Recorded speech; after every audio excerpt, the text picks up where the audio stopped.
So welcome everyone to Don't Fall for Gas, an educational event co-hosted by Montana Health Professionals for a Healthy Climate and the Montana Environmental Information Center. My name is Melissa Newts, my pronouns are she and her, and I'm the Campaigns and Advocacy Director here at MEIC. For today's land acknowledgement, please remember the millions of Indigenous peoples that lived across the continent, engaging with the land, stewarding it for thousands of years before Montana became a state. Today, over 500 Indigenous nations are still engaged with these lands, including, and not limited to, the following across Montana: the Assiniboine Sioux, Blackfeet, Cheyenne, Chippewa, and Cree, Confederated Tribes of the Salish, Kootenai, and Pend Oreille, Crow, the Gros Ventre, and Little Shell Band of Chippewa Cree. Like those before us, we must strive to be in good relationship with this land and work for a clean and healthful environment to sustain future generations. We welcome you to join us in acknowledging Indigenous peoples and their traditional homelands and work to center the most impacted people in our communities as we listen and learn more about the dangerous extractive gas industry from our speakers tonight. So first on our agenda, we're going to hear from our speakers, followed by a group question and answer session, and later I'll introduce many nonprofit partner organizations working across the state to protect our climate. You'll have the chance to meet new people, connect with more organizations, and take meaningful actions to protect our climate from the gas industry. Our speakers will take questions at the end of all the presentations, so if you have a question at any time, please type it in the chat and it'll go to Katie. And later, the speakers will answer as many questions as time allows. So please join me in giving a warm virtual welcome to our colleagues, Doctors Rob and Lori Byron, with Montana Health Professionals for a Healthy Climate. Dr. Lori Byron, pronouns are she and her, is a pediatric hospitalist in Billings, Montana, after retiring from 27 years with Indian Health Service. She's on the EPA Children's Health Protection Committee and the American Academy of Pediatrics Council on Environmental Health.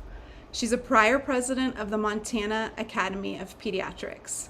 Rob and Lori have two lovely daughters who inspire and motivate their parents to work towards climate solutions. Dr. Robert Byron, pronouns are he and his, is an internist who lives in Hardin, Montana, where he practiced for over 2 decades on the Crow Indian Reservation. He's a former governor for the Montana chapter of the American College of Physicians. He co-chairs the Citizens Climate Lobby Health Team and helped found Montana Health Professionals for a Healthy Climate and is a member of the Medical Society Consortium on Climate and Health. Dr. Lori Byron, his wife, and he are both very strong advocates working and presenting at the state and national levels to stimulate effective action on climate change and health. Now I'll turn it over to Lori and Rob. Thanks, Melissa. We appreciate that introduction and welcome to everybody. Hang on, let me.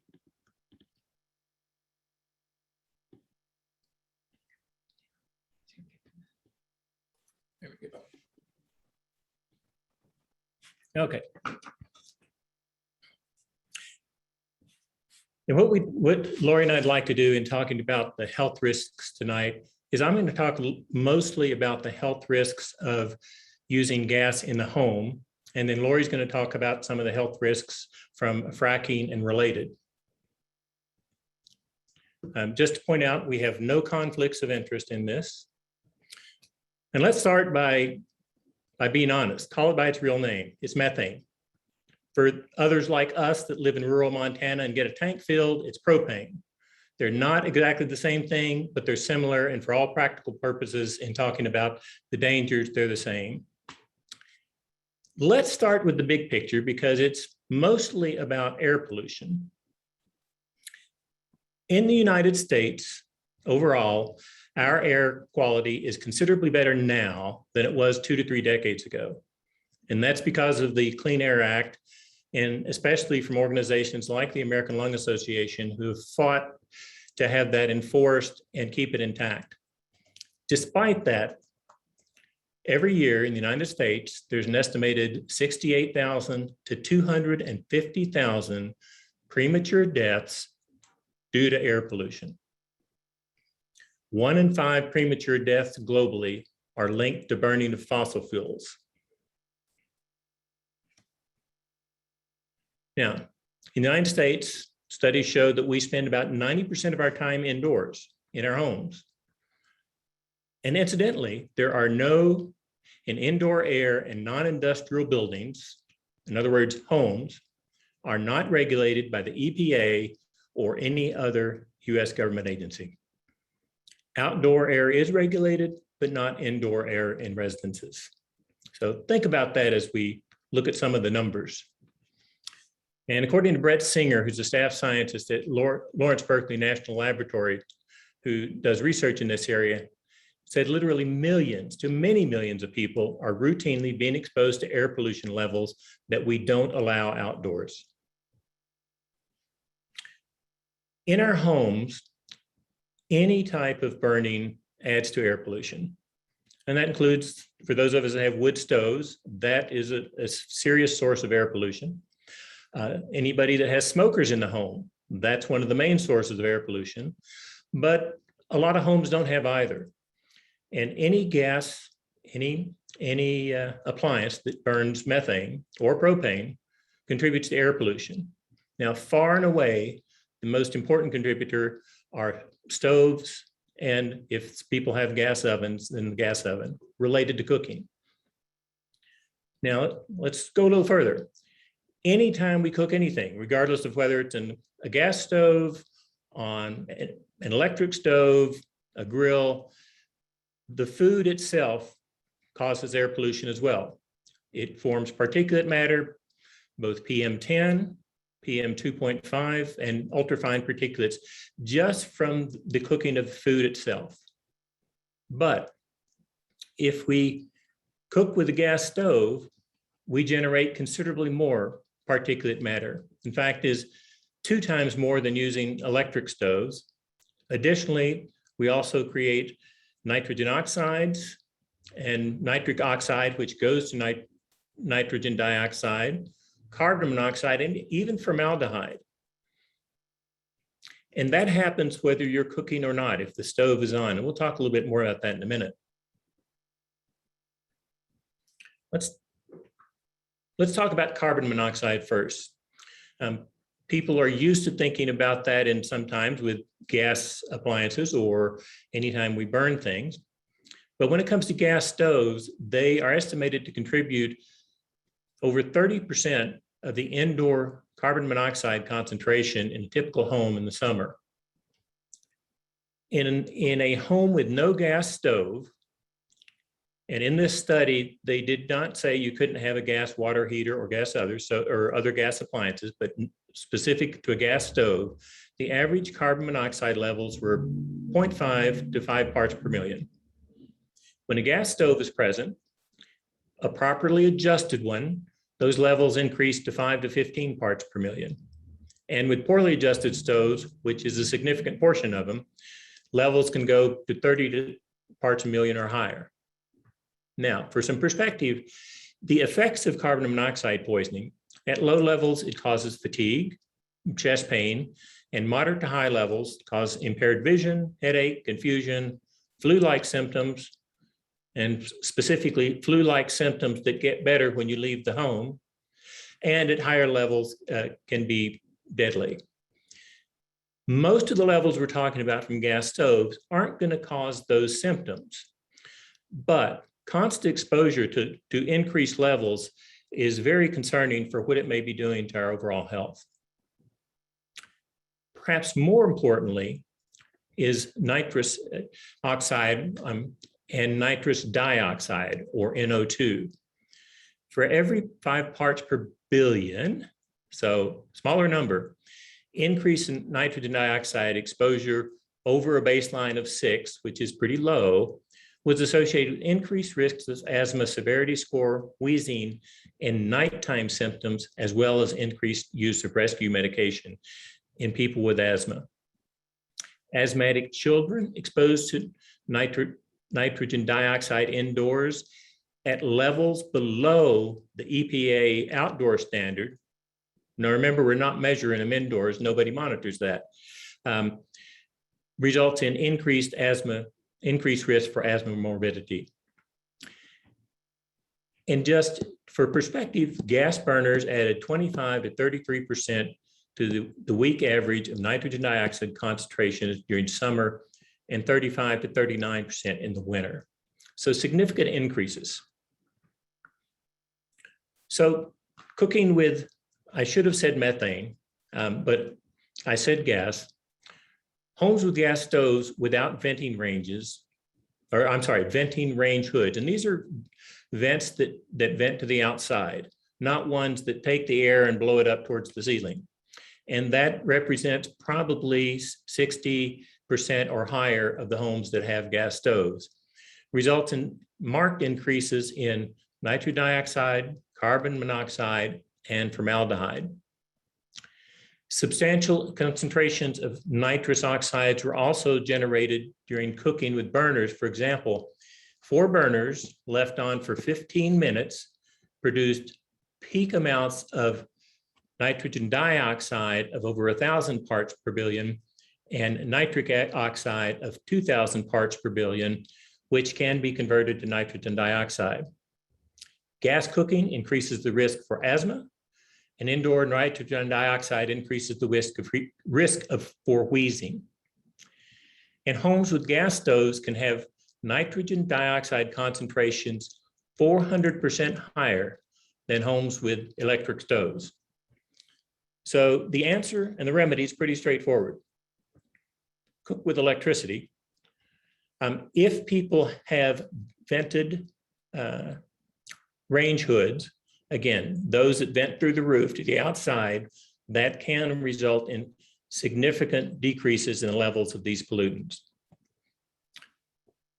But just to give an idea, on the left shows the standards for the EPA for outdoor levels of nitrogen dioxide, both US, Canada, and then California levels. And then on the right, levels that are generated from cooking on a gas stove or gas oven in a typical home. And I'm going to end with talking about, just briefly, about energy efficiency in cooking. When we cook with gas stoves, about 40% of that heat goes to the food.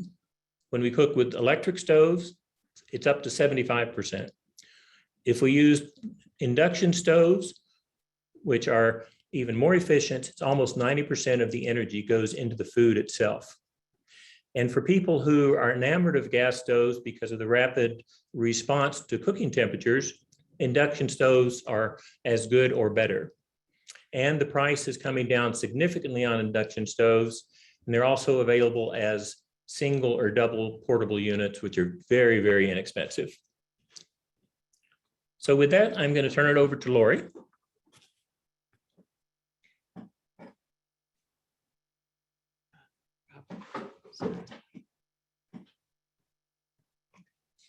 Sorry. So outside of the home, looking at gas transportation, there are human health problems in that gas lines leak, and these leaks sometimes kill or injure people. Those numbers are pretty cut and dried. But if we look at gas production, there are health problems too. There's been over 2,000 peer-reviewed articles on the health effects of unconventional oil and gas operations, but it's really hard to compare the studies. For example, the distance from the operation. Most studies use people living within a half a mile, but some use a mile, some use a kilometer.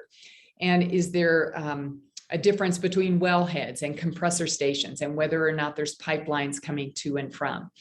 Is there a difference in the hours of operation and how much gas the well is producing at the time? What stage of pregnancy is a woman living in that area? Are they measuring, how do you measure water exposures? Are there flares at the site and not just a well? Is the exposure due to air or water contamination? So it's just hard to compare the studies to get big conglomerate studies. But it's clear that there is a lot of people in the threat zone. We have about 17,000 living in Montana within a half a mile of a wellhead. And there's millions in the United States. The other problem is something that some of you may have heard of called the Halliburton Loophole. So the 2005 Energy Policy Act came in when Vice President Dick Cheney was in, and he was the former CEO of Halliburton. So hence we have this loophole. It exempts drilling companies involved in fracking operations from having to do anything with the Clean Air Act, the Clean Water Act, the Safe Drinking Water Act, or CERCLA, better known as Superfund. The companies have also been protected against revealing exactly what chemicals and in what concentrations they're used. These are considered trade secrets, kind of like Kentucky Fried Chicken. Even when there have been lawsuits due to bad health outcomes, they're sometimes exempted from saying exactly what's in their formula. Emergency response people like firefighters are concerned that their personnel are put at risk from not knowing what they're fighting when they respond to disasters. They note that most industries freely share information when dangerous chemicals are in use. So fracking sites can be really near to our homes, typically 500 yards or less, depending on what state you live in. So to frack a well, they use over 1,000 chemicals. Most are unresearched, most are secret, most have never been studied for human safety. Of the known chemicals, 3/4 of them are known to negatively impact our sensory organs like our skin and our eyes. Over half of them have the potential to negatively affect our nervous system, and about 1/3 of them are candidate endocrine disrupting chemicals, which we'll talk about later.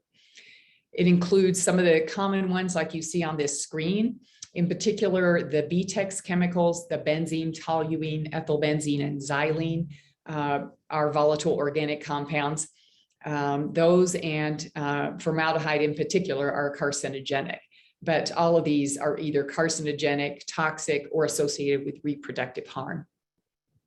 In shale gas development processes, the emissions from all of these can result in elevated air pollution concentrations that exceed the US EPA guidelines for carcinogenic and other health effects.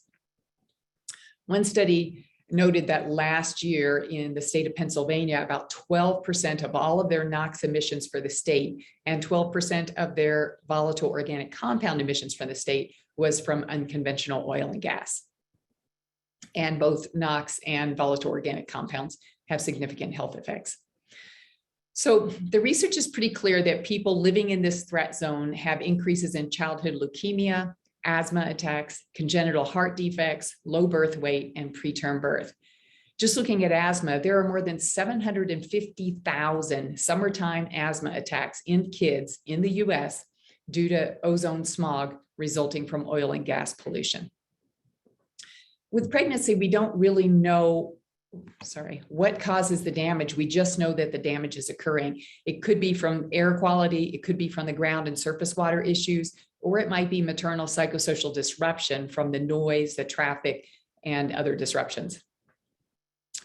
There's also a problem with the forever chemicals. So evidence is suggesting that oil and gas companies have used the PFAS, PFOA, PFOS chemicals, they're all in the same chemical class, in hydraulic fracturing in at least 1,000 wells in the United States over the last decade.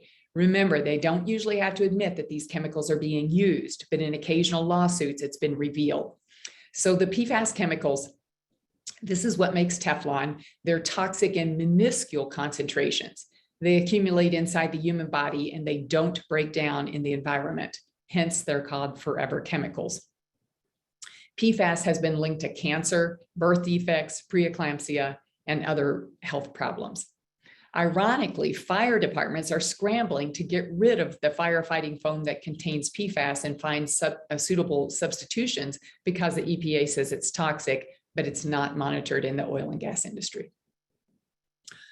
Water is another problem, both the volumes and the contamination.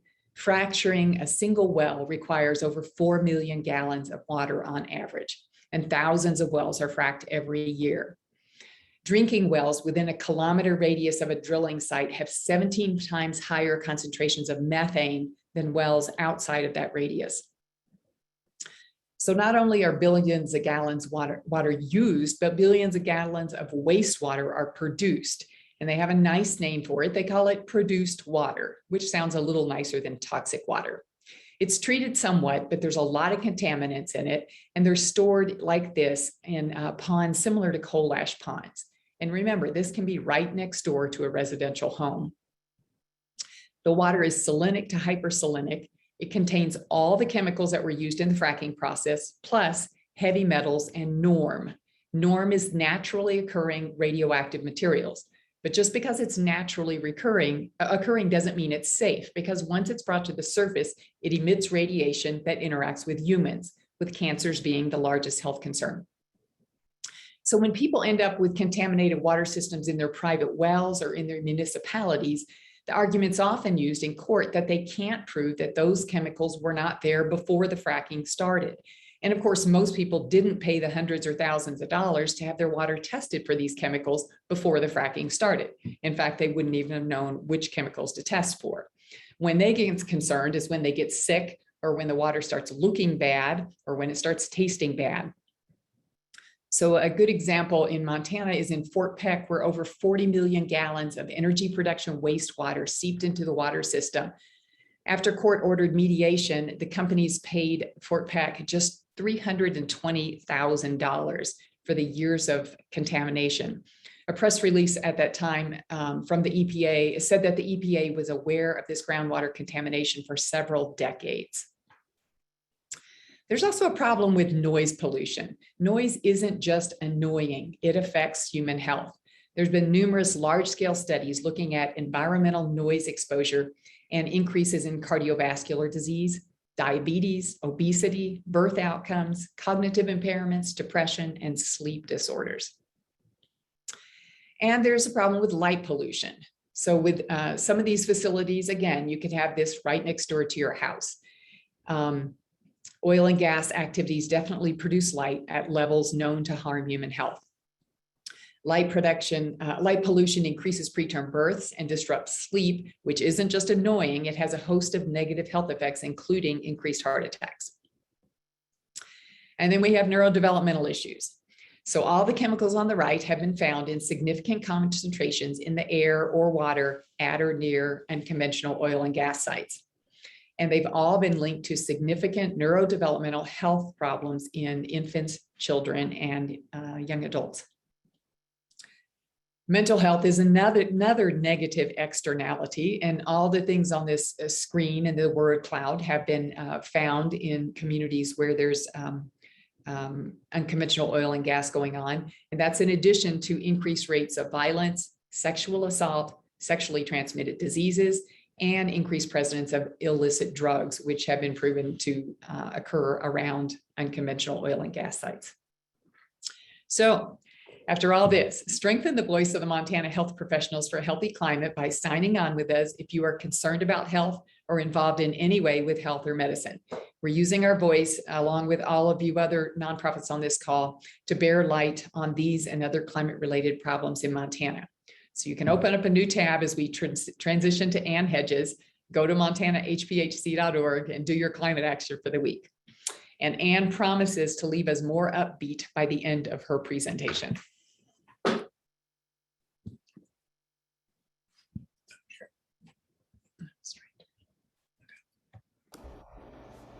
Thanks, Lori and Rob. I'll get right into introducing Ann. So Ann Hedges, her pronouns are she and her, co-directs our work here at MEIC alongside our executive director, Carrie Kimball.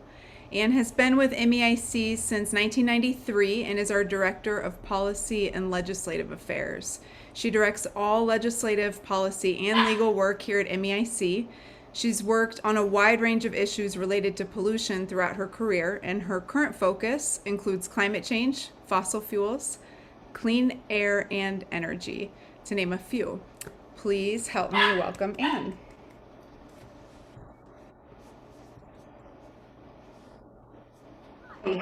Thank you for that. And thank you, Rob and Lori. That was a really sobering presentation.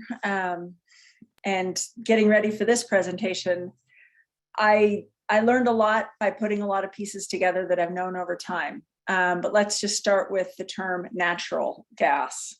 Arsenic is natural, mercury is natural, lead is natural. Natural does not mean benign. So you will see MEIC trying to avoid the term natural when we refer to gas.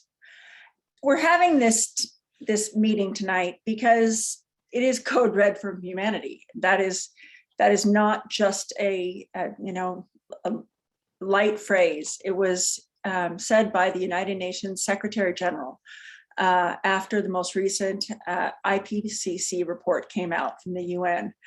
And one of the findings of that IPCC report was the fastest way that we might mitigate some of the climate change that we're seeing already in the short term is by reducing methane. Reducing methane is the easiest knob to turn to change the path of global temperature in the next 10 years. And we're going to talk about why that's the case. I am going to focus my presentation really on climate change and the climate impacts of gas, which is methane.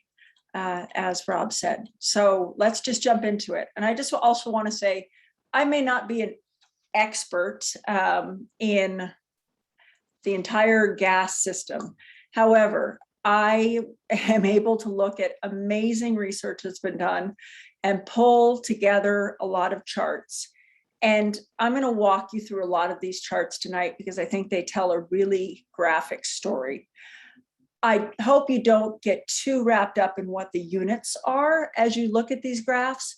I think the more important thing to look at is the trajectories of what the graphs are showing. So as you heard earlier, a lot of the units are difficult to compare between different studies and things like that. It's not worth trying to make them all mesh at once. It's more important to understand what they mean collectively. So let's start with why focus on methane. And the reason is because methane is a really potent greenhouse gas. Right now, according to the IPCC, we have the highest levels of methane in our atmosphere in 800,000 years. Humans haven't been around that long. We've never lived in a world in which we have this much methane in our air. That should be sobering. Methane, while it is a short-lived pollutant, is incredibly potent when compared to carbon dioxide. We know carbon dioxide, we're all familiar with carbon dioxide buildup in the atmosphere. It's very long-lived, but not as potent a greenhouse gas as methane. In other words, it doesn't trap as much heat. Now, carbon dioxide will still be in the atmosphere for hundreds of thousands of years. It doesn't go away quickly. Some of it will come out and go into the oceans and go onto the land, but a lot of carbon dioxide remains. I've seen as much as 19% remains after 1,000 years after it's put into the air. So carbon dioxide is a problem, but the reason we really need to focus on methane is because it's incredibly potent. It's 86 times more potent than carbon dioxide in over a 20-year span. It is 34 times more potent than carbon dioxide over a 100-year span. That 34 number is a recent number. They've just increased that number from 25, some scientists have. So it's short-lived, but it's potent, and it can lead to all sorts of problems, but it gives us an opportunity because it is so short-lived. We can do something about methane and the climate crisis. Now tonight, I just want to be really clear. We are not talking about crude oil. Crude oil, all of these things sitting on the side here, that's crude oil. That's what you get when you distill crude oil.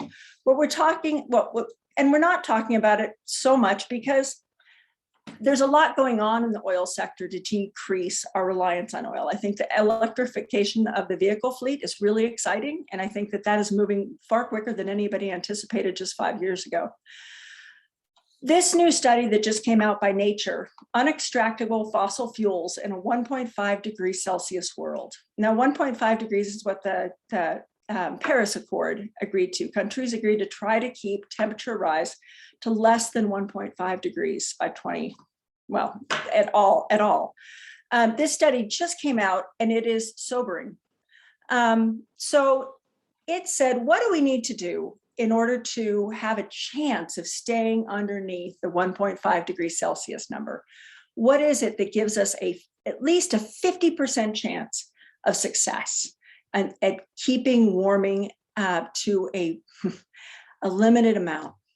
And they looked at the fossil fuel streams and they said that 58% of the oil must remain underground and 89% of the coal must stay buried compared to 2018 reserves. Those are really big numbers, but I believe that we have the capacity to get to both of those numbers based upon technological advances we're seeing today, the fact that coal is simply too expensive. So I see that we're turning a corner. However, when it comes to methane, which goes by many, many names, that's not the case. Methane goes by natural gas and fracked gas. Not all gas that comes out of the ground, though, is from fracking, so I don't like that term much. CH4 gas, you're going to hear us hopefully always use the term gas. And if I mean gasoline, I'll say gasoline. So in the United States, energy consumption in the US has, you can see in the 1850s, we really started using coal in a big way. And it really has, it increased a lot until about 1950. It went down some as we started using natural gas. And as coal declined, you can see that here at the very end, getting closer to 2020, coal is really on the decline in the United States. Natural gas is taking up the slack. You do see at the bottom, the green, the non-fossil fuel share of energy use has increased. Some of those might have some problems, but we really need to make that green share, particularly of renewables, increase and replace the increases in gas that we've been seeing. Atmospheric methane, and remember that gas is 85 to 95% methane. So when we're talking gas, we're talking methane. And then the other pollutants that you just heard Rob and Lori discuss. But atmospheric levels of methane have been increasing significantly in the last 30 years. That is a problem. We need to reverse that. Let's talk about the gas delivery system. So you have oil and gas wells or gas wells. And, gas comes up from the ground with oil. It's really common.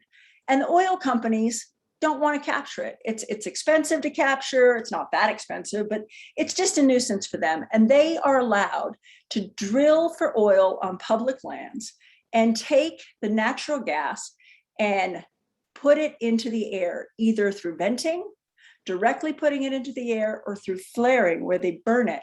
And when they burn it, it turns into CO2, long-lived pollutant, not quite as bad as methane, but hardly a solution for the fact that they have an oil well and they don't want the gas. There are technologies that are reasonably priced available today. We have been fighting this issue with the Western Environmental Law Center since about 2010, trying to get the industry to install really simple practices to capture the natural gas at these oil wells. It's been a long slog, and I want to thank Welk very much for sticking with it for the last decade. We're not there yet. But once the oil or the gas comes out of the well, it goes through a series of pipelines. They separate out the oil, they separate out the water, they separate out some other substances. They'll vent and flare some of it. They'll send that gas to a processing plant. They'll make all sorts of products with that gas. Again, they'll vent and flare there as well. And then they send it in pipelines and they distribute it all over the country. And in order to do that, they have to pressurize the gas. You need compressor stations that pressurize the gas and move that gas through the pipelines. As they move the gas through the pipelines, you have, well, we'll get there. And then it eventually goes to the natural gas company and they distribute it to your home. To consumers, to businesses, to commercial businesses. This is the basic system for gas delivery. Now, the number of gas wells has been somewhat on the decline in this country. The gas production has been increasing, as you can see down here. That's they can get a lot of gas out of individual wells. The venting and flaring, as you can see from this graph, in the last 30 years, venting and flaring, it used to be much higher in the 40s than it was in the 80s. But, venting and flaring used to be bad, and then they kind of got it under control, and now we're right back to where we were, where when they want to get rid of it, they just burn it. And that is putting greenhouse gases into the air in large quantities. This is a map of the gas transmission system. These are your big pipelines. There are 300,000 miles of gas transmission pipelines. There are 2.2 million miles of gas distribution pipelines around the country. And distribution pipelines are those smaller pipelines that are bringing gas from a facility to our homes. So this, this map, if it really showed all the pipelines, would be blue. There are gas pipelines all over this country. The problem is pipelines leak. Gas pipelines leak about 2.3% per year. That's the most recent estimate that I've seen, which is 60% more than the EPA estimates. We know that gas pipelines leak for a couple reasons. The pipeline, what is it? The Pipeline Hazardous Materials Safety Administration. There it is, Pipeline Hazardous Materials Safety Administration. You can get on their website and you can see all the major pipeline leaks that have occurred in, the last decades. And they really are looking just at those pipeline leaks that have led to injury or death. They call them significant or serious pipeline leaks. This is your significant, a graphic of your significant and serious pipeline leaks each year.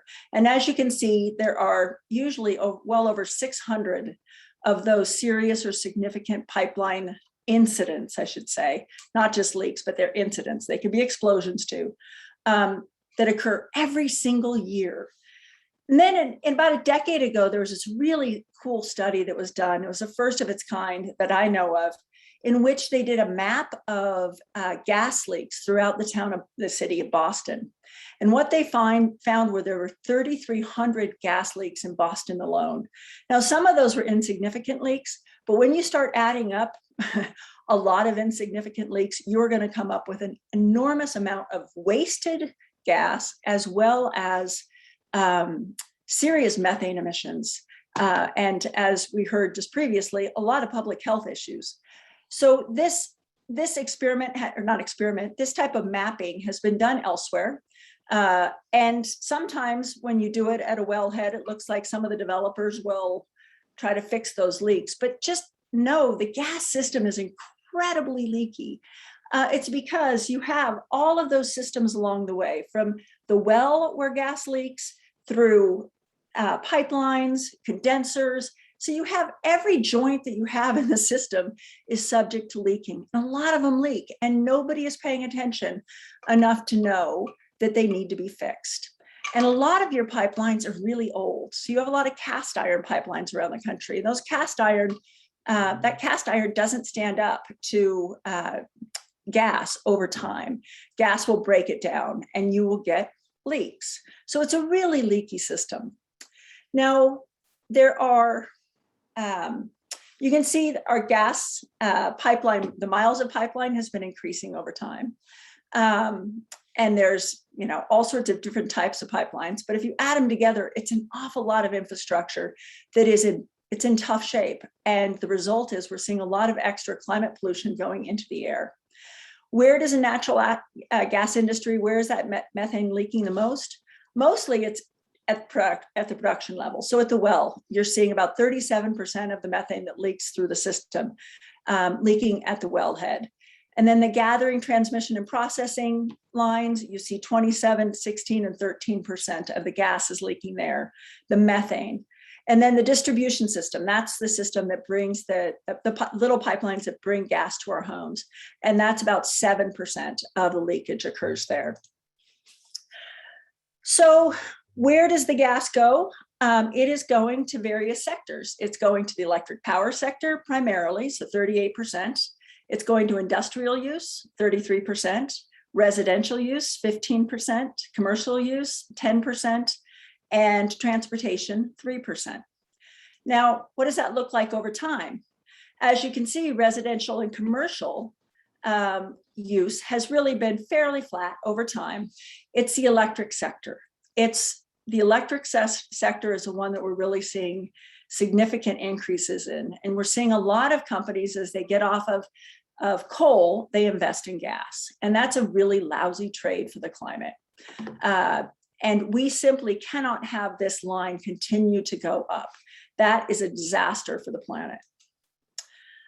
We have a lot of gas. So you can see the total US reserves. These are proven reserves, not unproven reserves. These are proven reserves. We know we have this. We know it's accessible and it's really economic to access this.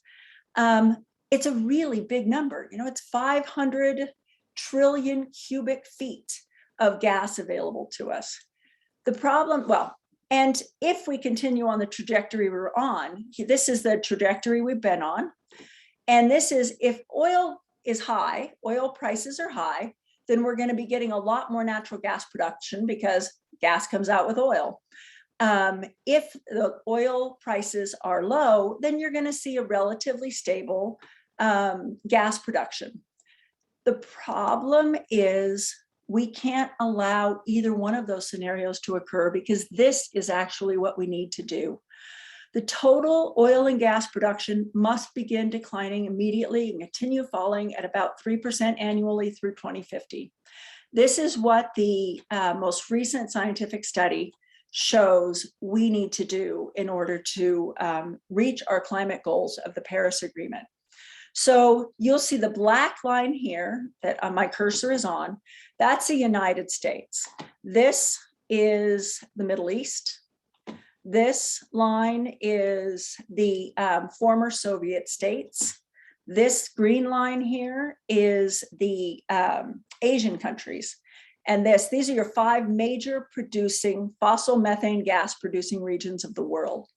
And this is an update of the study, like I said, that was done in 2015, that was just released.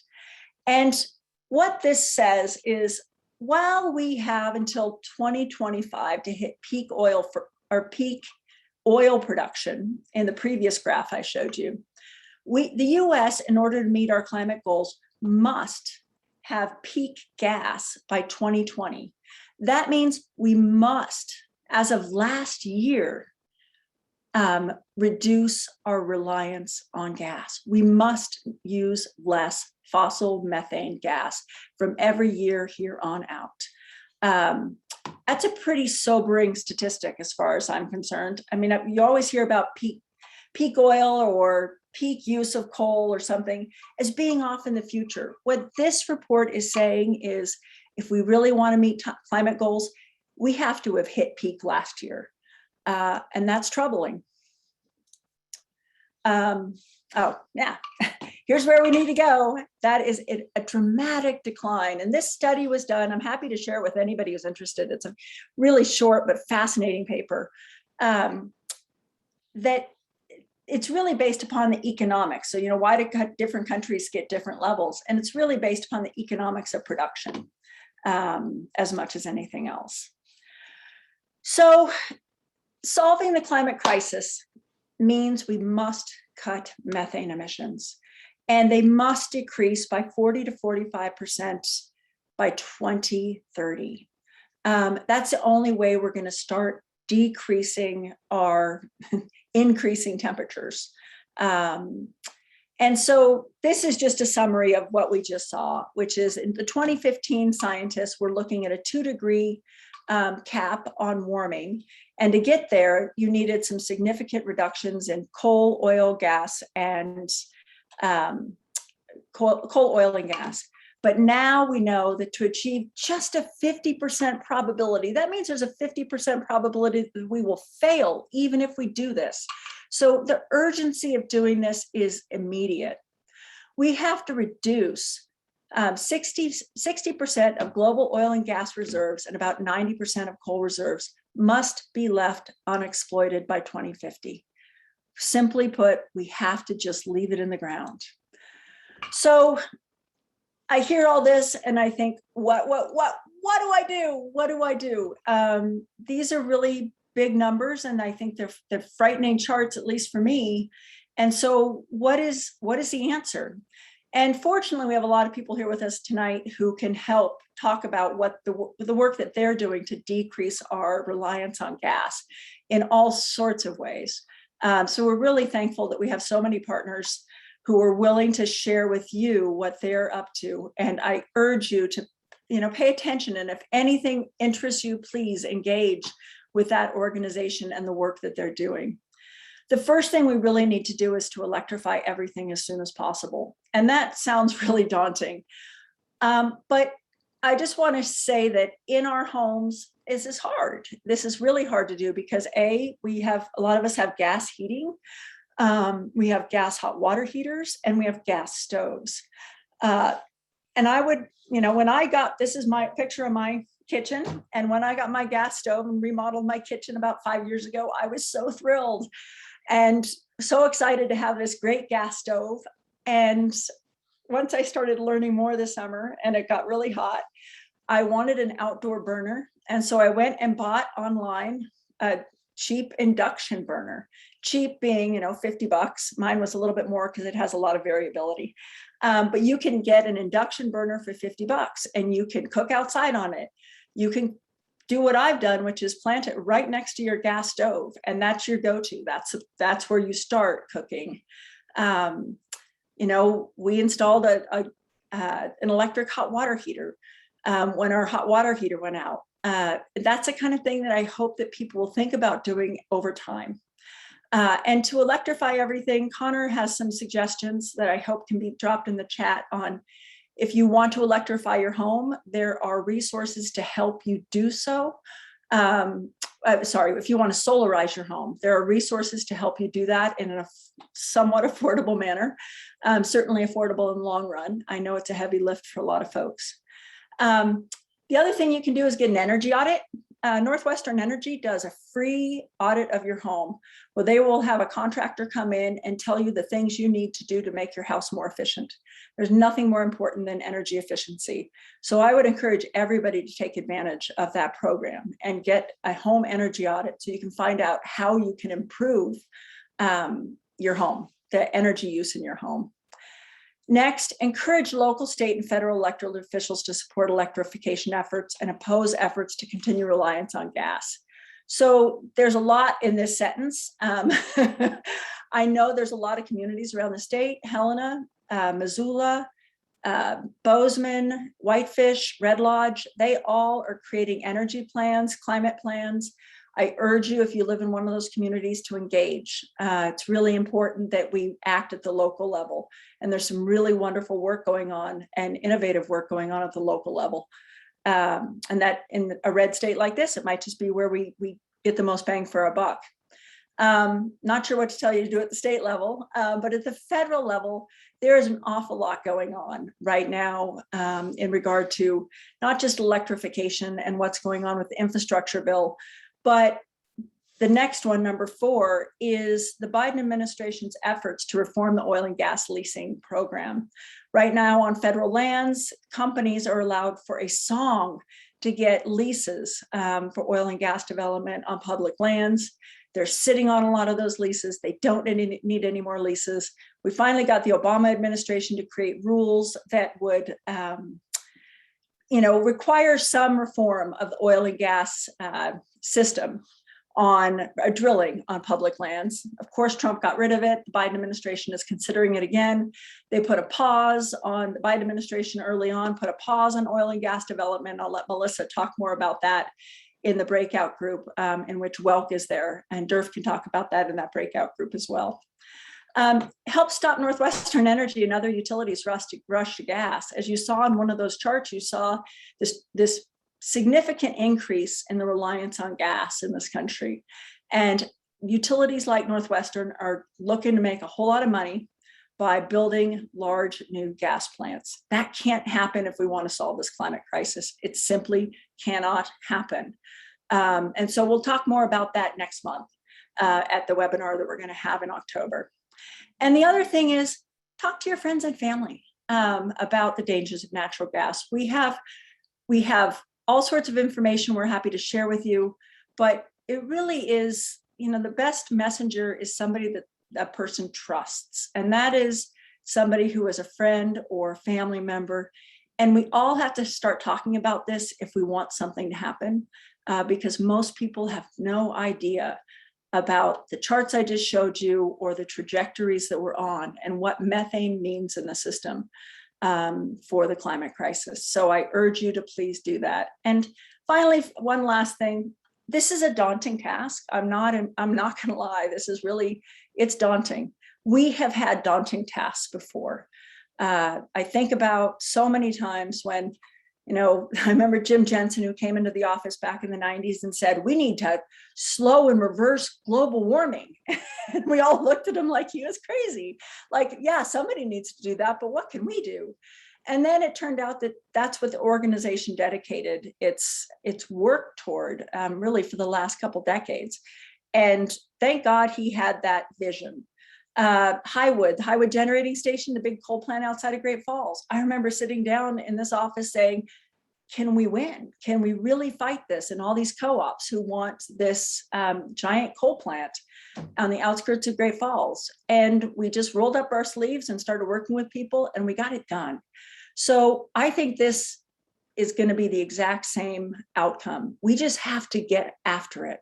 We can no longer say, let's just get coal and then we'll be fine. We've got to transition quickly into trying to do something about this gas problem. And if we don't, it really is code red for humanity. So thank you.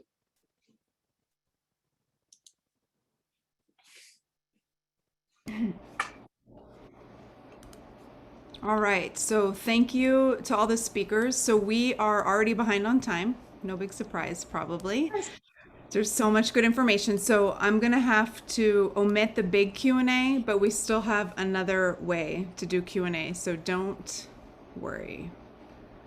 I'm gonna show you a slide in just a minute where you'll have a chance to do more questions with Ann and the Byrons. But first I wanna introduce the idea of breakout rooms and what that is. So we have many nonprofit groups here that work on these issues around the state. You're gonna have 3 breakout rooms to choose from, or you can just stay where you are and you'll be in the question and answer session with Ann and the Byrons. And the breakout rooms are gonna be, there's gonna be two consecutive sessions. So you'll have a chance to meet people in one room, and then Katie will bring us all back together, and then you'll have a chance to join another room and meet some different groups. And I know time is really, really limited, but just think of this as like an introduction to meet more groups that you haven't maybe met before and learn more ways that you can take actions at different levels, like Ann already mentioned. So I just want to make a quick disclaimer that the actions you're going to hear tonight from groups are not from MEIC, because MEIC is involved in Northwestern Energy's Laurel gas plant proposal that's being considered by the Public Service Commission. So we're going to talk about that issue and our position next month in October. And right now I'm going to read a brief bio from each group. It's a lot of groups, so just listen and think about who you want to meet, because I'm just going to read them this one time. And then Katie will tell us after that how you can select which group you want to be in. So I'm going to share my screen really quick so you can see who I'm reading about and what room they're going to be in. And this is your introduction to these people. And many of the people have, if you look in the participants' names, the name of their group behind their name, so you can find them. So 350 Montana, room 1. The safe level of atmospheric CO2 is estimated to be 350 parts per million. Scientists say our world already has a layer of CO2 at 412 parts per million. The mega fires, droughts, floods, dying rivers, and super hurricanes we're experiencing are just the beginning of what all Earth's creatures will experience if we don't immediately reduce greenhouse gases. This has been the mission for 350 Montana for the past 8 years as an affiliate of the international organization 350.org. Citizens. Melissa? Yep. We can't see your screen if you're sharing something. You can't? Thank you. Okay. Thank you, Katie. You see it now? There you go. Great. Thanks. Thank you. Okay. The next group. So I'm over here on the left column. I just read 350. The next one is Citizens for Clean Energy, based in Great Falls. It's a grassroots nonprofit citizens group advocating for clean energy and sound conservation practices in Montana. CCE has successfully helped defeat a proposed coal plant promoted solar and sustainability efforts in local government, and sponsored clean energy awards and local science fairs. They're eager to meet new people and work with volunteers of all generations with vision, passion, and determination. Next is Climate Smart Missoula. They engage in their community in climate actions, catalyzing efforts to reduce their carbon footprint and build a resilient Missoula. They envision a low-carbon, resilient community that has the networks, knowledge, and capacity to address the climate crisis equitably and to sustain a vibrant Missoula that works for everyone. Programs include Summer Smart Missoula, the Missoula Footprint Fund, and the upcoming Electrify Missoula campaign. Families for a Livable Climate creates community for climate action in Montana, empowering families to advocate for a livable future. They envision a livable future with a healthy home planet, connected communities, and resilient and equitable economy, and are here to support families and caregivers who want to take collective action and raise their voices for their children. And Forward Montana builds political power with and for young Montanans by driving a culture of civic engagement and electing leaders and passing policies that are representative of the needs and vision of our generation. Forward Montana is working on a public service commission newsletter. Join their breakout room to sign up for the newsletter and provide ideas about what you want to see included. So that room will be moderated by Connor. The next room is room 2. Mom's Clean Air Force is a community of parents working together to protect our children's health from pollution and the biggest threat, climate change. Montana Public Interest Research Group, or MontPIRG, is a nonprofit, nonpartisan, student-led, and student-funded organization dedicated to educating and encouraging Montana citizens to get involved in the legislative process. They routinely advocate for renters' rights, voters' rights, access to higher education, and environmental rights. They make it a point that every Montanan deserves a bright, clean, and safe future in our outdoors. Northern Plains Resource Council is a grassroots conservation and family agriculture group that organizes Montanans to protect our water quality, family farms and ranches, and unique quality of life. Northern Plains believes people working together can make a difference. Park County Environmental Council is a community-based conservation group in Livingston, Montana. They work with people in our community to protect the lands, water, wildlife, and communities in Yellowstone's Northern Gateway. And the Poor People's Campaign, a national call for moral revival, is uniting people across Montana to challenge the evils of systemic racism, poverty, the war economy, ecological devastation, and the nation's distorted morality of religious nationalism. The campaign continues the work of Reverend Martin Luther King, who originally created the campaign to challenge the faith community, activists, and poor people to work together to speak out and advocate for voting rights, a living wage, affordable housing, safe drinking water, clean energy, and a climate that is livable while addressing the injustices of mass incarceration and environmental devastation. The campaign welcomes Montanans who want to join a fusion of interests to create real change in the systemic injustices that are befalling nearly 40% of our Montana population. So that's room 2, and I will meet you in room 2. Room 3 is with Durf Johnson, and these are the groups.